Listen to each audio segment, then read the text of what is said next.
बिस्मिल्लाहिर्रहमानिर्रहीम अस्सलामु अलैकुम वरहमतुल्लाहि वबरकातुहू। तो स्टूडेंट्स, हमारा लेक्चर नंबर 23 है और हम चैप्टर नंबर 2 का आगाज़ करने जा रहे हैं माशाल्लाह। और चैप्टर नंबर 2 का जो नेम है वो है काइनेमैटिक्स। और इसमें जो फर्स्ट टॉपिक हम डिस्कस करेंगे आज वो है रेस्ट एंड मोशन। तो चलिए बुक की जानिब बढ़ते हैं। तो सबसे पहले हम नेम डिस्कस करते हैं जी चैप्टर का। चैप्टर का नेम जैसे कि है काइनेमैटिक्स, ठीक है। तो इसमें हम क्या करेंगे, इसमें जो है बेसिकली स्टडी करते हैं मोशन को। किसकी मोशन को? ऑब्जेक्ट की, किसी भी चीज़ की मोशन को ऑब्जेक्ट की, ठीक है। अब किस तरह से डिस्कस करना है उसको? With out cause of motion. कि आपने उसका ये नहीं देखना कि इसके अंदर मोशन हुई क्यों है, बस आपने देखना है कि मोशन हो गई, बस ठीक है। अब इसकी जो स्टडी करना है कि किस तरह से मोशन है जो है वो आप देख रहे होंगे कि आपके इर्द गिर्द काफ़ी चीज़ें जो है वो मोशन में होती हैं। अब जैसे गाड़ियाँ चलती हैं तो उनके पहिए मोशन में होते हैं। आपके इर्द गिर्द तितलियाँ जो हैं वो उड़ती हैं, उनकी मोशन और तरह की होती है, ठीक है। इस तरह से परिंदे उड़ते हैं, उनकी मोशन और तरह से होती है, ठीक है। उसके बाद आपको जो है प्लेन उड़ता नज़र आ रहा है, उसकी मोशन और तरह की होती है। उसके बाद ये आपको झूले नज़र आ रहे हैं, इनकी मोशन जो है वो और तरह की होती है। तो डिफरेंट टाइप्स की मोशन जो है आपको हर वक्त इर्द गिर्द नज़र आती हैं। तो हम जब ये चैप्टर पढ़ेंगे तो आपको डिफरेंट टाइप्स की जो मोशंस हैं, जो हरकत हैं, उनके दरमियान आपको फ़र्क महसूस होगा कि ये वाली मोशन का ये नेम है, इस मोशन का ये नेम है, ठीक है। तो इसमें हमने क्या पढ़ना है, कह रहे हैं कि the after studying this unit students will be able to, कहते हैं कि ये यूनिट पढ़ने के बाद जो है वो स्टूडेंट इस काबिल हो जाएंगे। किस काबिल हो जाएंगे, थोड़ा सा ऐसे भी ओवरव्यू कर लेते हैं।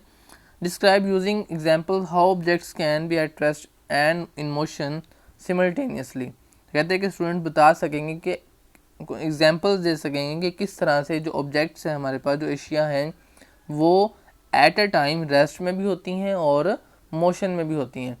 अभी ये कैसे बता सकेंगे?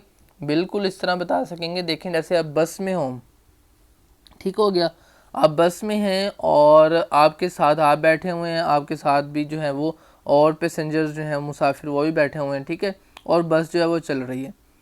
अब आप देखें कि आपकी जो इर्द गिर्द है, बस के बाहर वाले जो लोग हैं, वो उनके लिहाज से आप मोशन में हैं। वो जब आप बस चलती है तो वो जो है पीछे रहते हैं, आप आगे चले जाते हैं। लेकिन आपके साथ बैठे हुए जितने भी मुसाफिर हैं वो आपको रुके हुए नज़र आते हैं। तो फिर क्या होता है, एट अ टाइम जो है वो जो अपना मुसाफिर होते हैं वो आपके लिहाज से रुके हुए होते हैं, लेकिन जो बाहर होते हैं, बस से बाहर लोग होते हैं, उनके लिहाज से वो बस के अंदर सफ़र कर रहे होते हैं।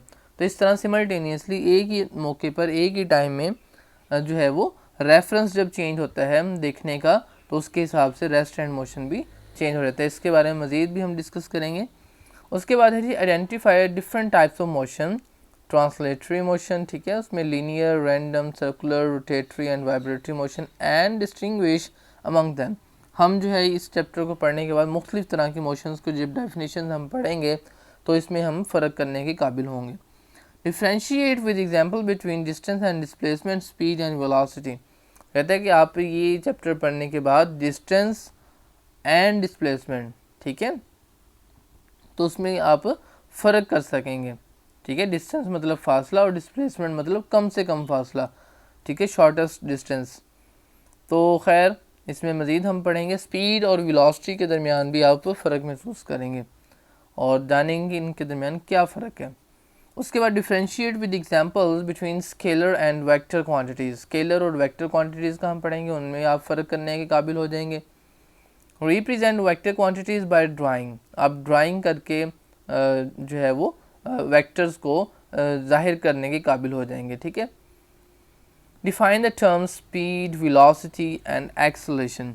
तो आप स्पीड, वेलोसिटी और एक्सेलरेशन को भी डिफाइन करने के काबिल हो जाएंगे, ठीक हो गया। प्लॉट और interpret distance time graph and speed time graph. तो आप ग्राफ्स भी जो है वो ड्रा करने के काबिल हो जाएंगे। Determine and interpret the slope of distance time and speed time graph. आप डिस्टेंस टाइम और स्पीड टाइम ग्राफ के बारे में भी फेमिलियर हो जाएंगे। Determine from the shape of the graph the state of the body. आप जो है वो ग्राफ की शेप देख कर ही बता देंगे कि जो है जो बॉडी है वो रुकी हुई है, मूविंग कर रही है एक ख़ास स्पीड के साथ ही, या फिर कभी उसकी स्पीड कम ज़्यादा हो रही है फिर मूव कर रही है, ठीक है। तो कह रहे हैं कि this unit is built on force and motion, जो आप क्लास नंबर 4 में पढ़ के आए थे उस पर भी डिपेंड करता है, ठीक है। और ये लीड्स करेगा आपको 10th का जो चैप्टर है मोशन एंड फोर्स उसके ऊपर, ठीक है।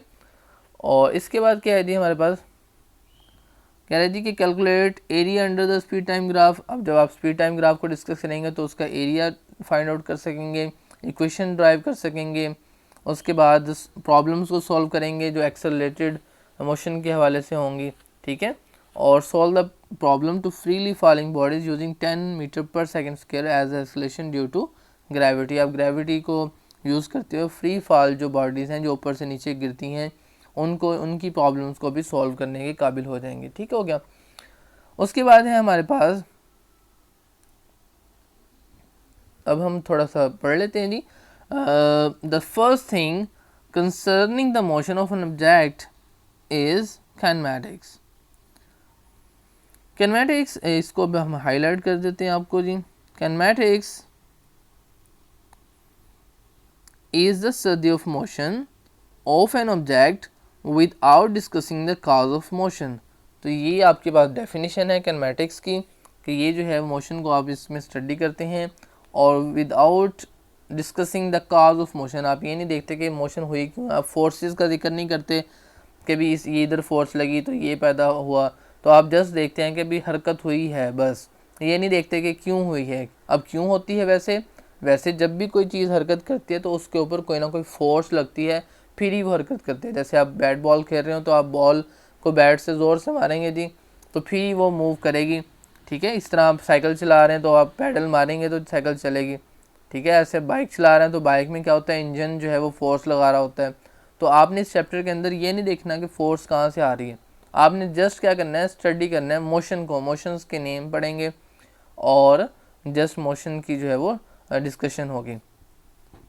इन this chapter we will study types of motion, motion की जो है टाइप्स पढ़ेंगे, scalar type, scalar and vector quantities. इन क्वांटिटीज़ यानी जो हमारे पास मिकदार हैं उनमें देखेंगे स्केलर कौन सी हैं और वेक्टर कौन सी हैं, ठीक है।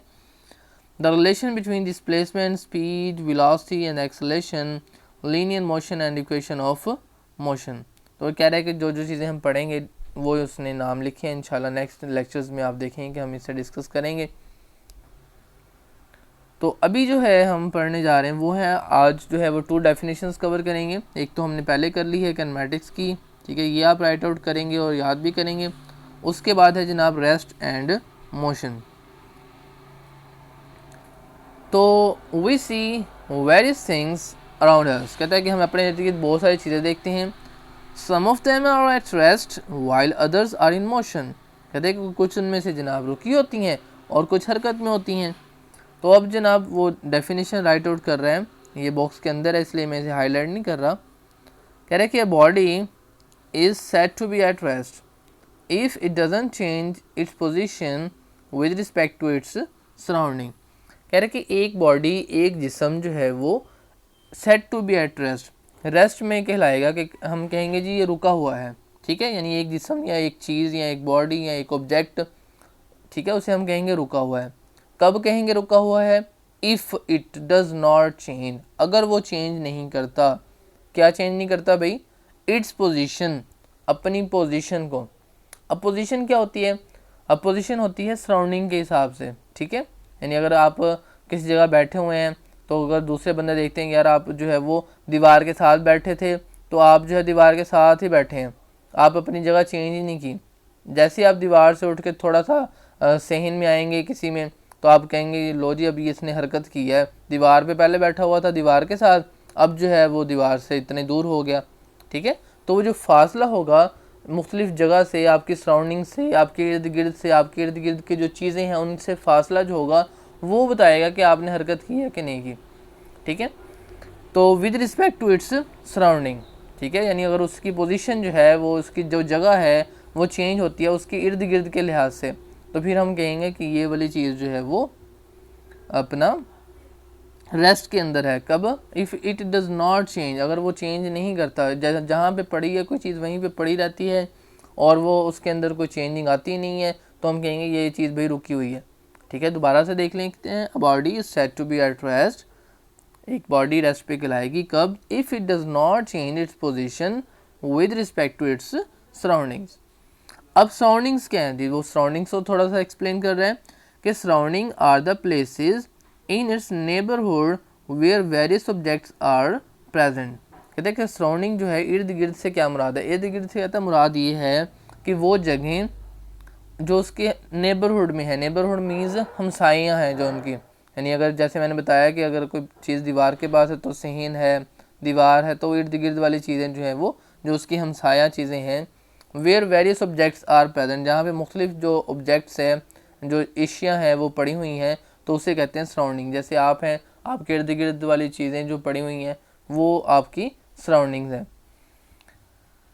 उसके बाद है जी, a body is said to be in motion. अब एक बॉडी रेस्ट पे कब थी? जब उसकी जगह जो है पोजीशन चेंज नहीं हो रही थी तो रेस्ट पे थी। अब अगर उसकी पोजीशन चेंज हो जाएगी तो वो फिर किस में हो जाएगी? मोशन में। Body is said to be in motion if it changes. अब ये नहीं है कि सिर्फ पोजीशन एक दफ़ा चेंज हो जाए और फिर जनाब हम कहेंगे मोशन, ये तो जो है वो मोशन में है, नहीं, बल्कि पोजीशन जो है वो बार बार चेंज हो रही हो। जैसे अगर आप चलें, ठीक है, आप अपने घर के अंदर चलें तो पहले आप क्या होंगे, अपने अगर दरवाज़े जिससे जहाँ से घर में इंटर होते हैं वहाँ से आप चलना शुरू करें और कमरे तक आएँ, तो क्या होगा? आपकी पोजीशन चेंज हो रही होगी।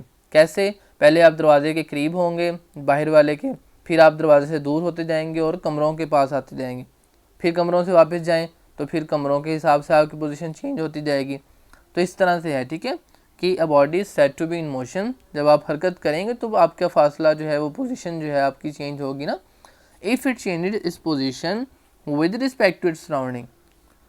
तो ये थी आपके पास डेफिनेशन जनाब मोशन की। तो कह रहा है कि द स्टेट ऑफ रेस्ट और motion of body is relative. कहता है कि ये रिलेटिव है, एक दूसरे से ताल्लुक़ रखती है। For example, a passenger sitting in a moving बस is at rest because he or she is not changing his her position with respect to its passenger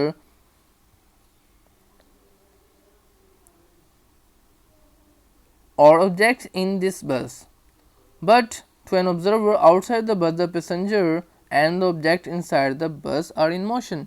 वही बात जो हमने शुरू में डिस्कस की, कहता है कि ये रेस्ट और मोशन की जो है तो वो रिलेटिव है, यानी उसका ताल्लुक है। कैसे? उसने मिसाल दिया कि अगर एक पैसेंजर मूविंग बस के अंदर बैठा हो, ठीक है, तो ही और she not changing his her position with respect to other passenger, तो उसका जो फासला है वो उस बस के अंदर बैठे हुए लोगों से चेंज नहीं होता। जैसे आप सीट पे बैठे हैं, मैं भी सीट पे बैठा हूँ, बस चल रही है, तो हम दोनों के दरमियान जो फासला है सीटों के दरमियान वो चेंज नहीं होता।